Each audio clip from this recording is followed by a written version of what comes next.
জীবনে যখনই আমরা কোনো সমস্যার সমাধান খুঁজে পাই না, তখন আমরা কি করি? আমরা ঈশ্বরের কাছে শরণাপন্ন হই, সাহায্যের জন্য প্রার্থনা করি, পথ জানতে চাই, তাই না?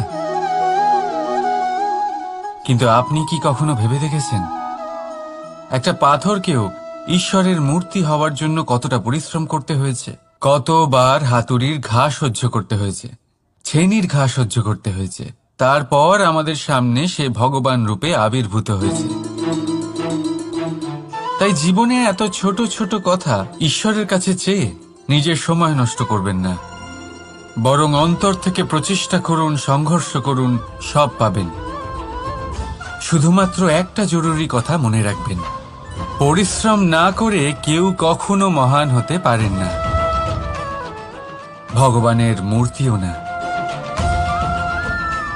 রাধা রাধা।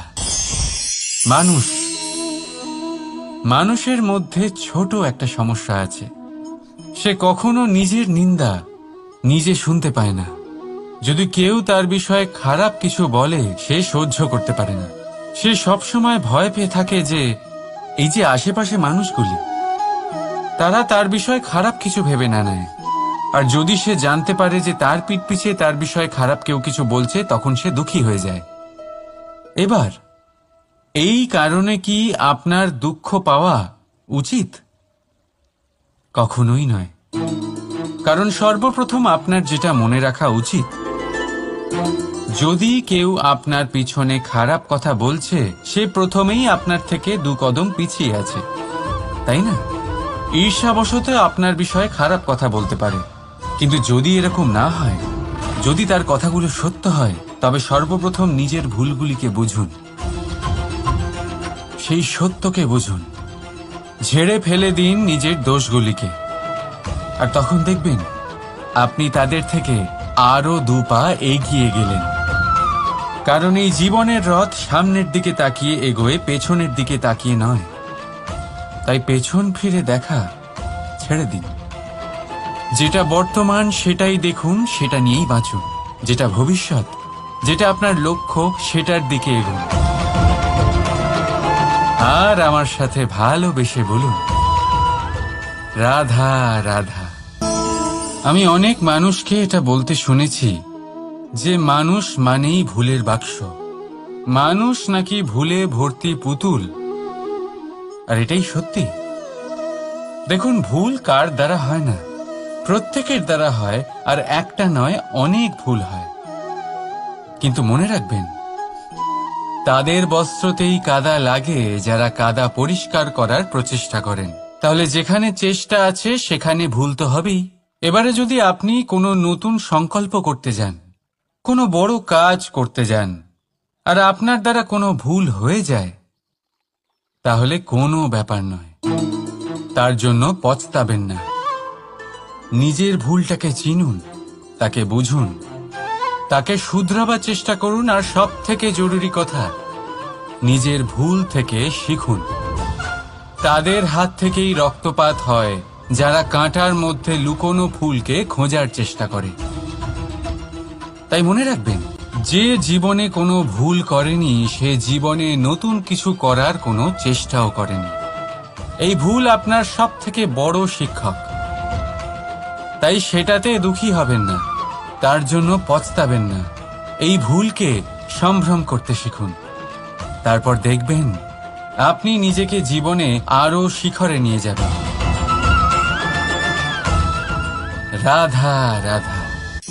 ভাবুন, যদি আপনার পথে, আপনার বাড়িতে, কর্মস্থানে বা যে কোনো জায়গায় আপনি কোনো সাপ দেখতে পান, তবে আপনি কি করেন? সেই সাপের থেকে আপনি দূরে পালাবার চেষ্টা করেন, বা সেই সাপকে আপনি সরিয়ে ফেলার চেষ্টা করেন। চেষ্টা করেন যাতে সাপের থেকে আপনি মুক্তি পান, যাতে সে আপনাকে ছোবল না মারে, তাই না? এবার ভাবুন, যদি সেই বিষধর সাপের কাছে মণি আছে জানতে পারেন, তাহলে কি করবেন? তখন আপনি তাই করবেন, সেই সাপের থেকে দূরে পালানোর চেষ্টা করবেন। এবার দেখুন কি অদ্ভুত ব্যাপার, মানুষ সাপের থেকে দূরে পালাতে থাকে, তার কাছে মণি আছে সেটা জেনেও। কিন্তু এই মানুষ ধনী আর দুষ্ট লোকের কাছে নিজে পায়ে হেঁটে যায়, চেষ্টা করে যে তার ওপর ওদের কৃপা দৃষ্টি থাকে, আর এই সব কাজ শুধুমাত্র ধন লাভ করার জন্য। তাই মনে রাখবেন, সে রূপবান হোক বা ধনবান, দুষ্ট তো দুষ্টই থাকে, আর এই দুষ্টদের থেকে দূরে থাকাটাই মঙ্গলজনক। কাছে তাদের রাখুন যাদের মনে প্রেমের অমৃত আছে। কাছে তাদের রাখুন যারা জীবনে কর্মের ওপর নির্ভরশীল। রাধা রাধা। ভেবে দেখতে গেলে দুধকে জলের থেকে বেশি ভালো মনে করা হয়, আর সেই জন্য দুধের মূল্য জলের থেকে অনেক বেশি হয়। এবার যদি এই দুধ দিয়েই দই বানানো হয়, তাহলে এর আয়ু আরো কিছুদিন বেড়ে যায় এবং এর মূল্য আরো কয়েক মুদ্রা বেশি। এবার যদি এই দই থেকে মাখন বানানো হয়, তাহলে তার আয়ু আরো কয়েক সপ্তাহ বেড়ে যায়, আর তার মূল্য আরো কিছু মুদ্রা বেশি। এবার এই মাখন থেকে যদি ঘি তৈরি করেন, তবে এর আয়ু অনেক বছর বৃদ্ধি পায় এবং এর মূল্য মাখনের থেকে আরো কয়েক মুদ্রা বেশি। এবার এই সব কিছুর মূলে দুধই আছে, কিন্তু এদের সকলের আয়ুতে এদের মূল্যে এত তফাৎ কেন? তার কারণ এই যে দুধকে দই হওয়ার জন্য অনেক কষ্ট সহ্য করতে হয়, দইকে মাখন হওয়ার জন্য লাঠির আঘাত সহ্য করতে হয়, আর মাখনকে ঘি হওয়ার জন্য বহু ঘন্টা ধরে আগুনের তাপ সহ্য করতে হয়।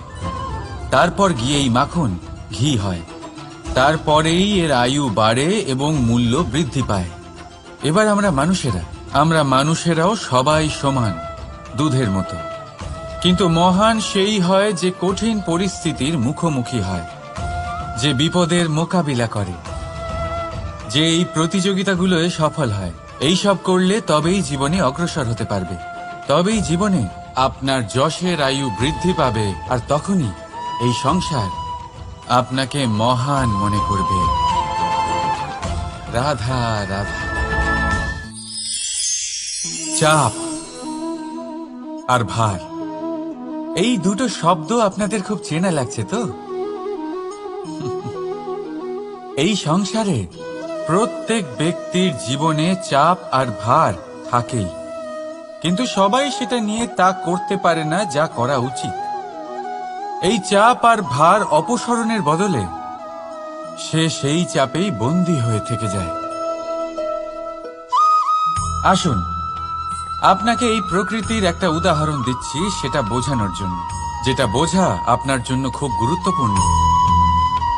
কখনো কোনো বৃক্ষ নিশ্চয়ই দেখেছেন, সেখানে আপনি ফুলও দেখেছেন, ফলও দেখেছেন।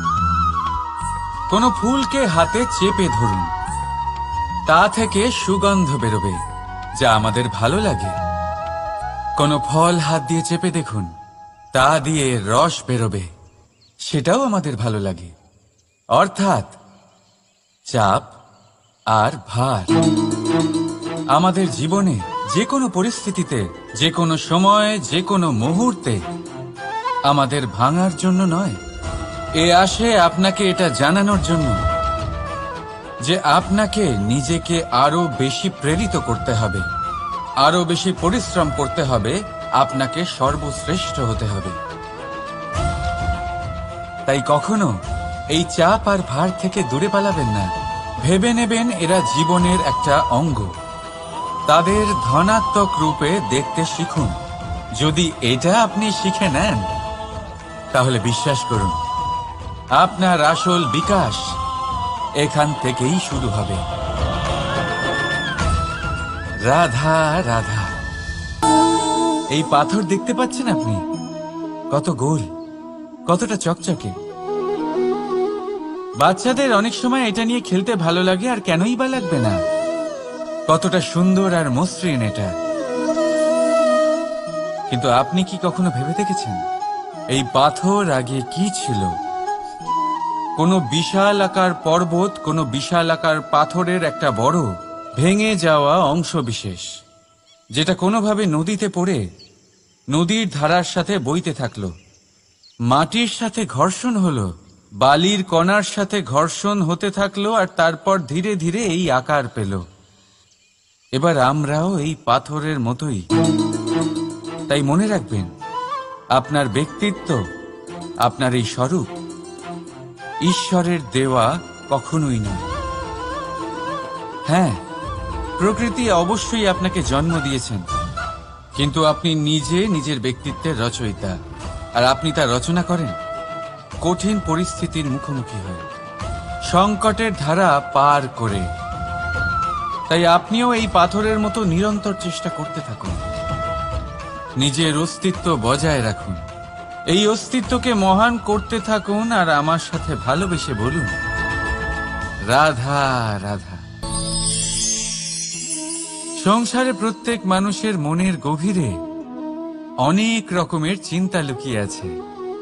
পিতামাতার চিন্তা, সন্তানের চিন্তা, স্ত্রীর চিন্তা, কাজের চিন্তা, ভবিষ্যতের চিন্তা, ইত্যাদি ইত্যাদি। মানুষের এই মন নানান চিন্তায় ভরা, কিন্তু আস্তে আস্তে এই চিন্তা চিতা হয়ে ব্যক্তিকে সমাপ্ত করে দেয়। আপনাদের একটা কথা মনে করিয়ে দিই, যে কথা আপনারা আগে থেকেই জানেন। কি অদ্ভুত ব্যাপার, তাই না?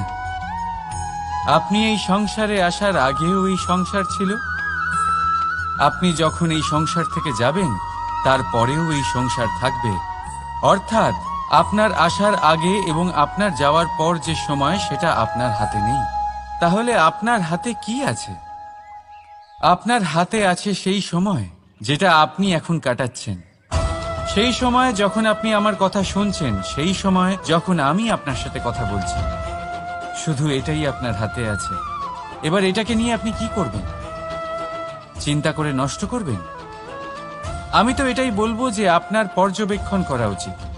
পর্যবেক্ষণ করুন যে এই সময়ের সদ্ব্যবহার আপনি কিভাবে করবেন, কিভাবে আরো বেশি মহান কাজ করবেন, ভালো কাজ করবেন, কিভাবে সকলের সাথে আনন্দ ভাগ করবেন। তাই মনে রাখবেন যে চিন্তা চিতা অবধি নিয়ে যায়, আর পর্যবেক্ষণ মনকে একাগ্র করে তোলে। রাধা রাধা। ব্যক্তি কখন সফল হয়, কখন অসফল, কখন ক্ষতি হয়, কখন লাভ, কখন জয় হয়, কখন পরাজয়, এসব কিসের উপরে নির্ভরশীল? বেশিরভাগ লোকেই বলবেন পরিস্থিতির ওপর। আর সেটা ঠিকও। যদি বাইরে বর্ষার পরিবেশ থাকে, তবে সেখানে বস্ত্র কিভাবে শুকোতে পারে? যদি ঝড়ের পরিবেশ থাকে, তাহলে নৌকা কিভাবে পার করানো যেতে পারে? কিন্তু যদি আমি আপনাকে আসল সত্যি বলি, তাহলে অসফলতার কারণ পরিস্থিতি নয়, সেই পরিস্থিতিকে স্বীকার করে নেওয়া। প্রত্যেকের জীবনে এরকম সময় অবশ্যই আসে। যখন এটা খসে পড়ে, তখন এটা আকাশের দিকে যায় না যা ওপরে আছে, সে যায় সেই ভূমির দিকে যে নিচ থেকে তার দিকে তাকিয়ে থাকে। কেন? কারণ এই ফলের নিজের উচ্চতার ধারণা মাটির থেকে নিজের দূরত্ব দেখে হয়। এই ব্যাপারটাই আমাদের মানুষের জন্যও খাটে। যদি আপনি সম্পন্ন হন, তাহলে তাদের সাহায্য অবশ্যই করবেন যাদের সামর্থ্য আপনার থেকে কম, যাদের সাহায্যের অত্যন্ত প্রয়োজন। আপনার সামর্থ্য বেশি কারণ তাদের আপনার থেকে সামর্থ্য কম। দেখুন, জীবনে আনন্দ শুধু বড় হওয়ায় নয়, বরং তাদের সাহায্য করেও আছে যারা কোনো কারণবশত আপনার থেকে নিচে রয়ে গেছেন। আর যখন একটা ফল এই কথাটা বুঝতে পারে, তখন আপনি নয় কেন? রাধা রাধা। সময় বড়ই বিচিত্র অনুভব দেয়। যখন অপেক্ষা করছেন, তখন অনেক লম্বা হয়ে যায়। প্রতিটা মুহূর্ত একটা গোটা দিনের মতো মনে হয়। ঠিক সেইভাবেই যদি কোথাও যেতে দেরি হয়, তখন সময় দৌড়তে থাকে, প্রসন্নতায় বয়ে যায় আর নিরাশায় থমকে যায়। আপনদের সাথে থাকলে সময়ের খেয়ালই থাকে না, শত্রুদের সাথে থাকলে সেই সময়ই খারাপ হয়ে যায়। কিন্তু এটাই কি সত্যি বাস্তব? না, সময় তো সময়ই হয়, নিজের গতিতেই চলে সে। শুধু সেই গতির আভাস আমাদের মানসিক অবস্থা অনুযায়ী বদলে যেতে থাকে। তাই এই সমস্যা সময়ের নয়, আমাদের মানসিকতা। তাই নিজেকে খুশি রাখুন, অন্যদেরও খুশি রাখুন। আগের সমস্ত ঘটনা ভুলে যান আর একটা উজ্জ্বল ভবিষ্যতের দিকে অগ্রসর হন। সময় সবসময় ভালোই লাগবে। প্রেম করুন সবার সাথে, সময় সবসময় সুখেই কাটবে। রাধা রাধা। অগ্নি জীবনে খুব মহত্বপূর্ণ হয়। এই অগ্নি উজ্জ্বলতা হয়ে আমাদের জীবিত রাখে।